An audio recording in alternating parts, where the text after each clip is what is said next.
Okay, so let's keep going with this thing. Um, Tybalt, we have not announced that Mercutio is dead, but Mercutio does die. Um, um, O Romeo, brave Mercutio is dead. The gallant spirit hath aspired to the clouds, which too untimely here did scorn the earth. This day's black fate on more days doth depend. Um, this but begins the woe, others must end. And then Tybalt comes back. Here comes the furious Tybalt back again, alive in triumph and Mercutio slain.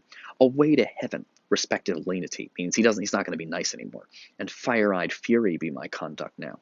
Now, Tybalt, take the villain back again, that late thou gavest me, for Mercutio's soul is but a little way above our heads, staying for thine to keep him company. Meaning Mercutio's soul is near his body, and I'm going to kill you so you can be with him. And then this is the line that they do a really good job with in the movie. Either thou or I or both must go with him. Right? Mercutio is dead. Either thou or I or both must go with him. And Leonardo DiCaprio really hits that really well. And he says it over and over and over again, like a crazy person. Either thou or I or both must go with him. And he really loses his shit. But it's a great moment that because he's given in to violence, that somebody's got to die. Um, the idea that you could let anything go. He can't let it go. He has to fight. People have to die, and this is really it's an interesting part. It's a real. I just think it's kind of amazing, and I don't think I have anything else to talk about with this. So I think I'm pretty much done with this scene. Before I move on from this, though, I just want to point out. I find Mercutio to be a little bit annoying sometimes, but Mercutio is filled with life. He's rammed with life. He's bursting with life, with energy, with jokes. He can't stop. I'm sure I have friends like this. I don't know if you guys do, but I have friends that are just like, they're just partying and joking and being ridiculous all the time, and they're filled with energy. And this is something Shakespeare really excels at, characters that are just bursting with energy. Um, Mercutio is a fascinating character who gets caught in the crossfire between these two families.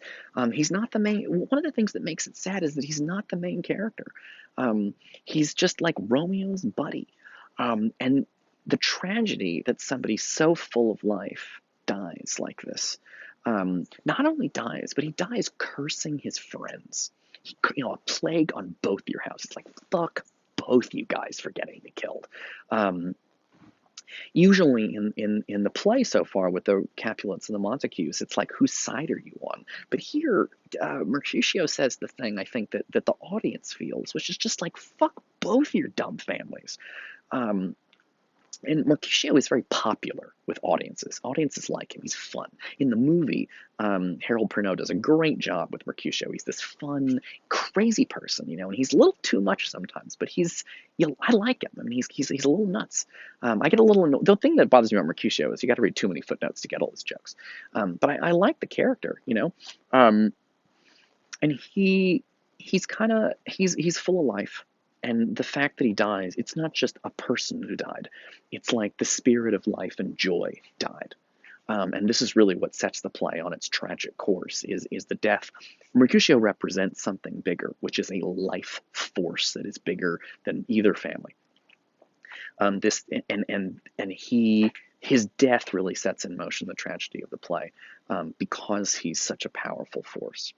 The other thing I want to point out before we move away from Mercutio, is just a kind of, it's worth thinking about.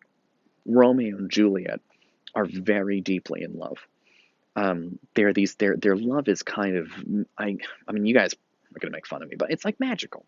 It's like spiritual. It's physical too, but it's a big magical, spiritual, intense love.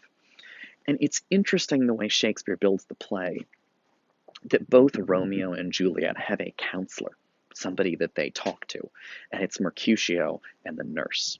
And Mercutio and the nurse, I don't know how to put this. If Romeo and Juliet are all fire and air, then Mercutio and the nurse are all water and earth. Mercutio and the nurse are interested in practical stuff.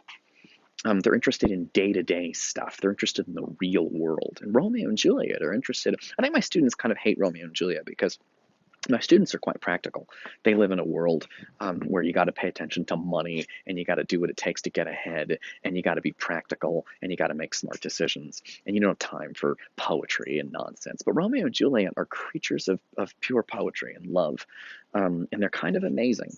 Even if I think there's something special about the two of them. They're like Frederick. Um, they're seeing these kinds of higher things, and a lot of people think Frederick is useless and wasting his time, and other people see Frederick has value.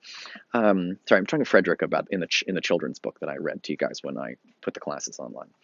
Um, so Mercutio and the nurse are figures of practical, real life consequences, and Romeo and Juliet are like these kind of magical creatures who believe in poetry and love and spiritual things.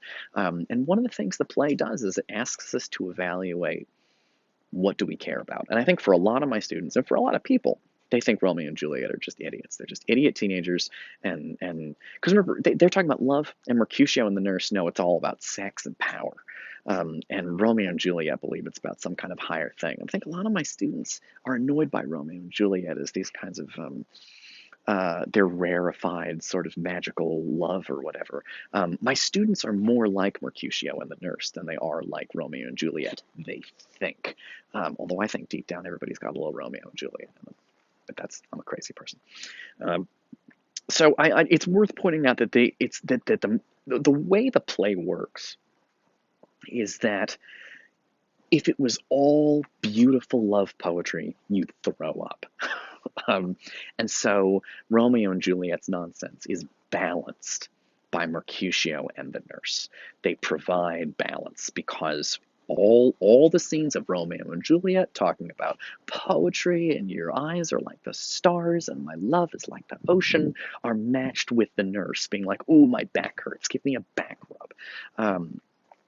Or Mercutio being like, oh, it's all about fucking. It's nothing to do with love. That's nonsense. You're just here because you want to fuck.